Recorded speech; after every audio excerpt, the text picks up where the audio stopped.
Samuel की किताब के 14वें बाब में हम देखते हैं कि बनी इसराइल एक बड़ी ही अजीब सी कैफियत का शिकार है। वो थोड़े से हैं और फिलिस्ती उनके मुकाबले में बहुत ज्यादा हैं। यहाँ पर यूनातन एक बड़ा जबरदस्त इक़दाम करता है। यूनातन क्या करता है, वो अपने सिलाबार को लेता है और पहाड़ पर चढ़ जाता है। हालांकि उसके साथ कोई ज्यादा लोग नहीं है, फिलिस्ती वहाँ पर लाखों की तादाद में मौजूद है, लेकिन यूनातन जुर्रतमंदाना इक़दाम करते हुए, ईमान का स्टेप लेते हुए आगे बढ़ता है, सिर्फ और सिर्फ खुदावंद पर भरोसा करता है। और वो क्या करते हैं, पहले वो 20 लोगों को वहां पर कत्ल करते हैं। उनके 20 लोगों को कत्ल करने के बाद ये होता है कि खुदावंद की मदद आन मौजूद होती है और वहां पर एक जलजला आता है, लोगों पर कपकपी और लर्जिश तारी हो जाती है और बनी इसराइल इकट्ठे होते हैं, हमला करते हैं और फिलिस्तियों को शिकस्त देते हैं। अगर आप गौर करें तो यूनातन का जुर्रतमंदाना इक़दाम काबिल तहसीन है, उसका स्टेप ऑफ फेथ काबिल तहसीन है। उसने ईमान से एक कदम उठाया और फिर खुदावंद ने वो काम किया जो सिर्फ खुदा कर सकता था। जब आप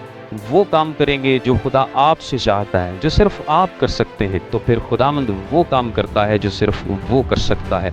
यूनातन के ईमान की वजह से बनी इसराइल को फतह मिली। आज आपके ईमान की वजह से आपको भी फतह मिल सकती है।